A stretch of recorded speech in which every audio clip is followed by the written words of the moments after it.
Hello friends, आज मैं आप लोगों को स्विच स्टेटमेंट सी प्रोग्रामिंग और सी प्लस प्लस में एक्सप्लेन करूंगी। सो बेसिकली हम स्विच स्टेटमेंट्स का यूज कंडीशंस को चेक करने के लिए करते हैं। जैसा कि मैंने आप लोगों को इफ एल्स भी बताया था कि if else is also use for the check the conditions.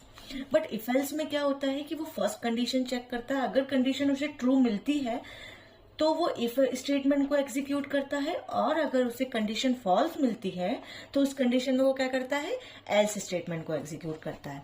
But जो स्विच स्टेटमेंट है हमारा, ये क्या करता है, इसके पास मल्टीपल्स कंडीशन जब हमें डिफाइन करनी होती है, जब हमारे पास मल्टीपल्स कंडीशंस होती हैं, तो वो उस पर्टिकुलर कंडीशन जो भी हमारा इनपुट होता है उस बेसिस पे उस कंडीशन को चेक करता है और फिर स्टेटमेंट को एग्जीक्यूट करता है। तो बेसिकली हम स्विच स्टेटमेंट का यूज जब यूजर के पास मल्टीपल कंडीशंस हो और उसमें से किसी एक का सिलेक्शन हमें करना हो, तब उस केस में हम स्विच स्टेटमेंट का यूज करते हैं। तो मैं आप लोगों को स्विच स्टेटमेंट का सिंटैक्स और एक एग्जांपल, एक सिंपल वे में एक्सप्लेन करती हूँ।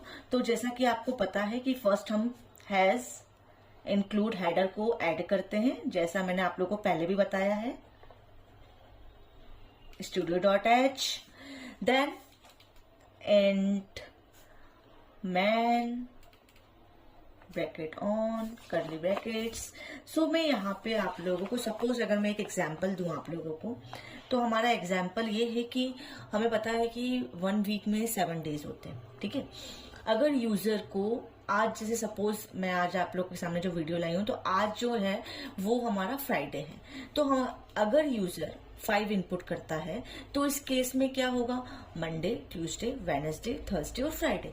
तो अगर यूजर इनपुट करता है 5, तो उसे क्या रिजल्ट मिलना चाहिए, उसको रिजल्ट मिलना चाहिए फ्राइडे। तो हम एक वीक के अकॉर्डिंग एक प्रोग्राम सिंपल सा बना रहे हैं।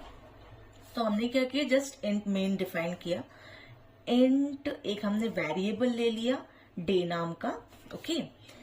हमने डे नाम का एक वेरिएबल लिया और जस्ट हम इनपुट करवा लेंगे printf enter a day, okay. और स्कैनफ से हम इनपुट करवा लेंगे